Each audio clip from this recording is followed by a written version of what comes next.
Hello friends, welcome to my channel. आज इस video में हम बात कर रहे हैं वर्ड प्रोसेसर की कि वर्ड प्रोसेसर क्या होता है। तो चलिए इसको समझते हैं कि वर्ड प्रोसेसर होता क्या है। वर्ड प्रोसेसर एक सॉफ्टवेयर होता है जिसमें कि हम कोई कुछ लिख सकते हैं, कोई टेक्स्ट हम राइट कर सकते हैं यानी लिख सकते हैं कंप्यूटर में। और यहाँ पर कई सारे वर्ड प्रोसेसर होते हैं जैसे कि MS वर्ड होता है, वर्ड पैड होता है, ओपन ऑफिस राइटर होता है। ये सारे हमारे वर्ड प्रोसेसर के अंतर्गत आता है। तो जो सबसे पहला एग्जांपल मैंने आपको दिया है MS वर्ड का, तो आज हम उसी के बारे में बात करेंगे। MS वर्ड एक्चुअली आपका वर्ड प्रोसेस का ही एक पार्ट होता है। अब ये काम क्या करता है, इसका यूज क्या होता है MS वर्ड का, तो आप यहाँ पर देख सकते हैं टाइप लेटर, स्टोरीज, रिपोर्ट्स, ये सारी जो हमें लिखने होते हैं कि लेटर कहीं लिखना है, कोई स्टोरी लिखना है, किसी को रिपोर्ट लिखना है, ये सारा जहाँ पर हम मैटर खूब सारा लिखना हो। तो मान लीजिए मुझे ये पैराग्राफ ही लिखना है पूरा, तो मैं कहाँ लिखूंगी, जाके MS वर्ड में लिखूंगी। जहाँ पे हमें कोई लेंथी चीज़ लिखनी होती है वो हम MS वर्ड में जाकर लिख सकते हैं। और हम इसमें चेंजेस भी कर सकते हैं, टाइपिंग जो हम टेक्स्ट होता है उसमें चेंजेस कर सकते हैं। और कोई हमारी ग्राफिकल कोई मिस्टेक होती है यानी कोई ग्रामेटिकल मिस्टेक होती है उसको भी हम चेंज कर सकते हैं। इसमें कलर्स हम चेंज कर सकते हैं, स्टाइल चेंज कर सकते हैं, जो भी हम चाहते हैं वो हम इसमें चेंजेस कर सकते हैं और अपने हिसाब से एक इसे बना सकते हैं। तो अब हम इसकी जो एक शीट होती है वो देख लेते हैं कि कौन सी शीट होती है, और वो उसके जो जितने भी पार्ट्स होते हैं उसके बारे में मैं आपको बताती हूँ। तो देखिए ये होती है एक पूरी शीट, और इसमें क्या होता है, ये हमारा MS वर्ड खुलकर आ गया है। तो MS वर्ड जब आप ओपन कर लेंगे तब आपको इस तरह से एक पेज दिखाई देगा, और इसमें क्या क्या चीज़ें हैं वो आज मैं आपको बताती हूँ। तो सबसे पहले अगर हम बात करें, यहाँ पर आपको दिख रहा होगा ये होता है हमारा टाइटल बार। तो टाइटल बार का क्या काम होता है, टाइटल बार में क्या होता है, डॉक्यूमेंट्स का नेम होता है। जैसे आपका ये डॉक्यूमेंट है, इसका नेम होता है, तो नेम में केवल डॉक्यूमेंट 1 लिखकर दिया होता है। उसको आप चेंज कर सकते हैं। मान लीजिए आप किसी को लेटर लिख रहे हैं, यानी आप अपने मान लीजिए फादर को आप लेटर लिख रहे हैं, तो डॉक्यूमेंट 1 की जगह आप लेटर लिख सकते हैं या फादर का नाम लिख सकते हैं। इस तरह से आप इसे चेंज कर सकते हैं। वो क्या होता है हमारा टाइटल बार। अब आते हैं यहाँ पर, आप देख सकते हैं क्विक एक्सेस टूल बार है। क्विक एक्सेस टूल बार क्या होता है, ये हमारे टाइटल बार के लेफ्ट साइड में प्रेजेंट होता है। और इसमें ये जो जितनी भी क्या क्या होता है इसके अंदर होता है सेव का बटन होता है, इसमें अंडू का बटन होता है, रीडू का बटन होता है। तो ये सारी चीज़ें हमारी कहाँ होती हैं, क्विक एक्सेस टूल बार में।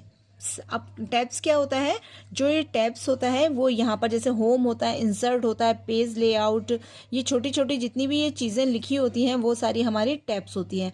टैब्स जो होते हैं वर्ड में 9 टैब्स होते हैं।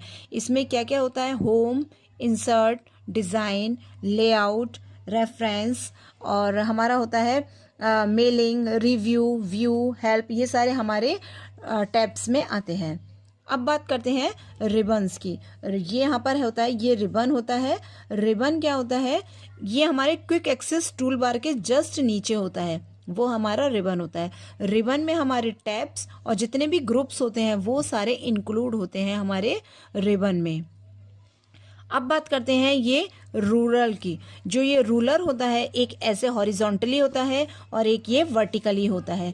तो रूलर हमारे 2 लगा होता है, एक ऊपर और एक नीचे। इनका काम क्या होता है, इनका काम होता है कि मान लीजिए आपका ये पेज है, आपको यहाँ तक नहीं लिखना है कोई चीज़, आपको यहाँ तक लिखनी है, या आपको यहाँ से लेकर यहाँ तक कोई एक डिब्बा सा आपको बनाना है। तो यहाँ पर आप सेलेक्ट करेंगे रूलर, इतना हमें चाहिए, और एक यहाँ पर हमें इतना डिब्बा चाहिए। तो ये हमारा काम रूलर करता है कि हमें इतनी ही जगह में लिखना है, या इतनी जगह में लिखना है, इतनी जगह में लिखना है। तो ये सारा हमारा काम रूलर करता है। और नेक्स्ट अगर हम बात करें तो स्क्रॉल बार की। स्क्रॉल बार क्या होता है, स्क्रॉल बार भी आपके 2 तरीके का लिखा होता है। एक तो होता है हमारा वर्टिकली और एक होता है हमारा यहाँ पर हॉरिजेंटली।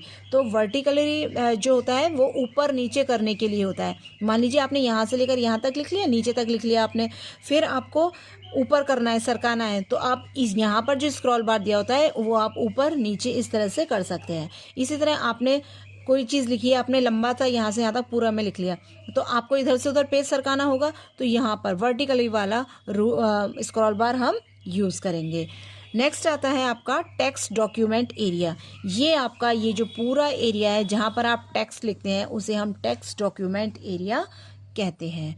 तो ये सारी चीज़ें होती हैं। और इसमें कर्सर होता है। कर्सर आप सभी को पता है, इस तरह से ये कर्सर होता है, ये ब्लिंक करता रहता है लगातार। और यहीं से हम, अगर हमारा कर्सर यहाँ है तो इसका मतलब हम यहीं से लिखना शुरू करेंगे। जहाँ पर कर्सर होता है वहीं से हम लिखना स्टार्ट करते हैं। तो ये सब हमारा क्या होता है, वर्ड के पार्ट्स होते हैं। और एक यहाँ पर आपको दिखाई दे रहा होगा, ये होता है हमारा स्टेटस बार। स्टेटस बार में क्या होता है, सारी इंफॉर्मेशन होती है आपके वर्ड की। यानी आपके वर्ड में कितने पेजेस हैं और आपके पेज नंबर, आपने कौन सा पेज नंबर चल रहा है, पेज नंबर 1 चल रहा है इस समय, पेज नंबर 2 चल रहा है, या आपके इसमें कितनी लाइंस हैं, वर्ड्स आपने कितने लिखे हैं। तो सारी इन्फॉर्मेशन वर्ड की हमारी स्टेटस बार में होती है। स्टेटस बार हमेशा हमारी ब्लो में होती है, यानी इसके वर्ड के ब्लो लाइन होती है, नीचे वाली लाइन होती है। यहाँ पर आप देख सकते हैं, ये है जूम स्लाइडर। जूम स्लाइडर क्या होता है, कोई चीज़ आपको पता होगा बड़ी करने के लिए या छोटी करने के लिए वो जूम स्लाइडर का हम यूज़ करते हैं। प्लस पे लाएंगे इसको घुमाते हुए तो बड़ी दिखाई देने लगेगा टेक्स्ट, और माइनस की तरफ लाएंगे तो वो टेक्स्ट हमारा छोटा हो जाएगा। सो फ्रेंड्स, यही थे इसके पार्ट्स वर्ड के, और वर्ड का क्या वर्क होता है ये आज मैंने आपको क्लियर किया है। और आई होप आपको अच्छा लगा होगा। अगर अच्छा लगा तो इसे लाइक करना बिल्कुल ना भूलें। Thanks for watching.